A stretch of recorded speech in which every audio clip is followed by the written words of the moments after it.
Bom dia, oitavo ano, tudo bem com vocês? Como foram de final de semana? Espero que bem. Então hoje nós vamos falar sobre a tensão elétrica. A tensão elétrica está relacionada à capacidade de produzir a corrente elétrica. Foi o assunto que a gente viu na semana passada. E é denominada, e ela é fornecida, por geradores como pilhas, baterias, tomadas, né, entre outros. E a tensão elétrica é simbolizada pela letra U no SI, né? O que é SI, Gesseli? É Sistema Internacional de Medidas. E a unidade que se mede é o volt, por causa de Alessandro Volta, que foi o italiano que desenvolveu as primeiras pilhas, tá? Aí do lado vocês vão ver aí, ó, a pilha de Volta.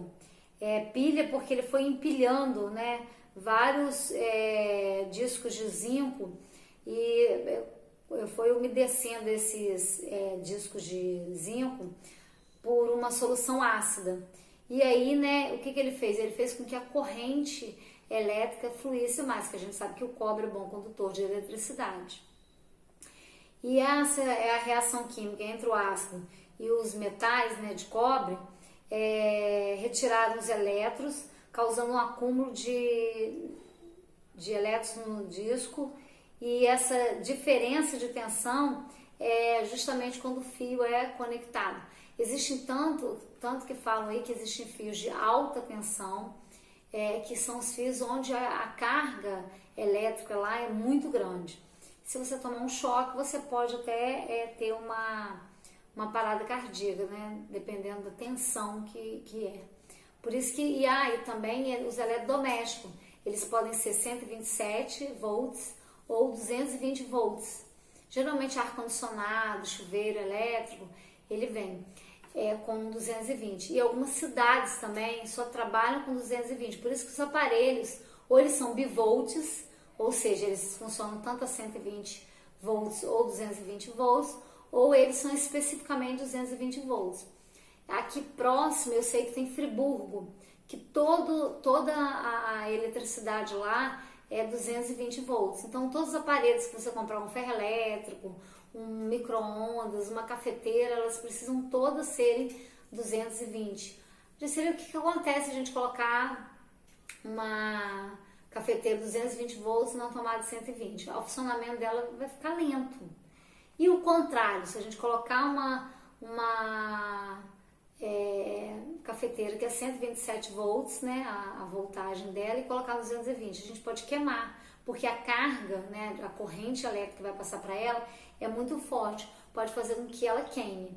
Então, por isso que é importante a gente saber qual é a voltagem, né, que existe nas tomadas das casas ou de qualquer lugar que a gente vá, para poder. A maioria dos aparelhos hoje tem sido feitos bivolt para evitar, principalmente assim, carregador de celular, secadores, porque são coisas, itens que geralmente as pessoas levam na viagem. Aí você vai para um hotel, né? O hotel lá, vamos dizer que é 220 só, ou 120, né? 7, e aí a pessoa fica sem poder ligar o aparelho. Então eles já estão fazendo assim bivolts.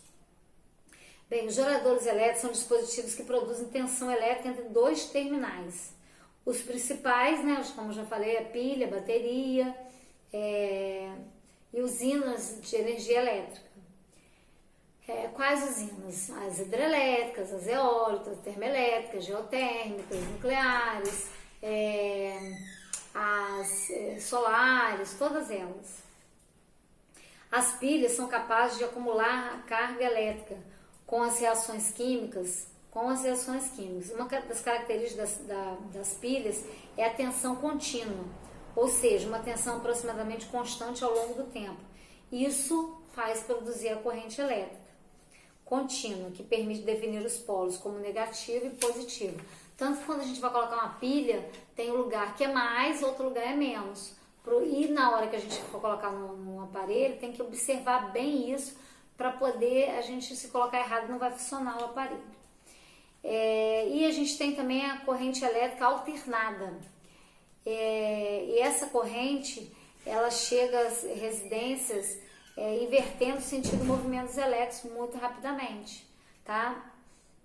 E como eu disse para vocês, essa voltagem nas casas podem ser de 120 ou de 220 volts, tá? Então vocês vão fazer as atividades da página 23 e 24 sobre esse assunto, tá bom? Ó, beijinho.